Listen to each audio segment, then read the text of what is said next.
Pemirsa liputan 4 TV, di tengah komitmen Kabupaten Lampung Selatan yang terus memperkuat sebagai Kabupaten Layak Anak, periode tahun 2025 sampai 2029 dengan membentuk gugus tugas Kabupaten Layak Anak. Namun di tengah upaya tersebut, seorang anak bawah umur di Lampung Selatan justru terancam kehilangan masa depan akibat kekerasan seksual. Dan mirisnya, kasus tersebut sudah ditangani oleh aparat penegak hukum selama 1 tahun, bahkan 13 orang yang diduga pelaku justru masih bebas berkeliaran. Korbannya adalah Arat, yang usianya belum genap 17 tahun, warga Kecamatan Sidomulyo. Kasus tersebut terbongkar setelah korban mengandung.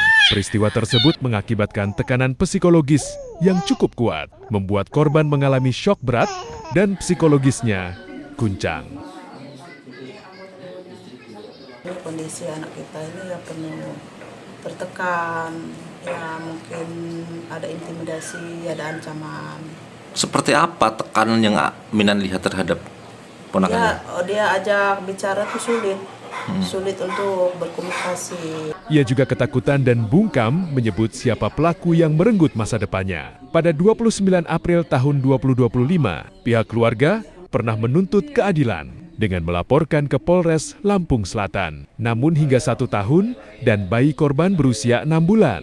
Kasus ini justru mengalami kemunduran. Pihak polisi malah melepas 1 orang yang telah ditetapkan tersangka.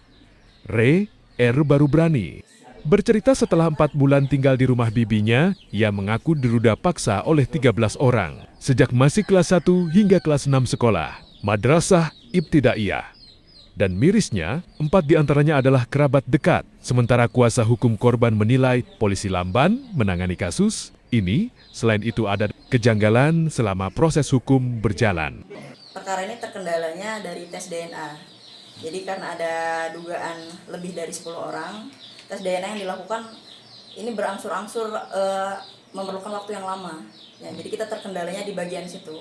Untuk tes DNA itu sebagai bukti pendukung, jadi bukan syarat sah akan suatunya tindak pidana. Karena sebelumnya itu kita sudah ada keterangan korban, sudah ada pengakuan dari pelaku, sudah ada visum et repertum, dan keterangan saksi. Menurut Mbak Dede, janggal nggak proses hukum ini?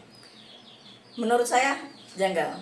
Kasus R adalah salah satu cermin lemahnya aparat dalam menegak hukum.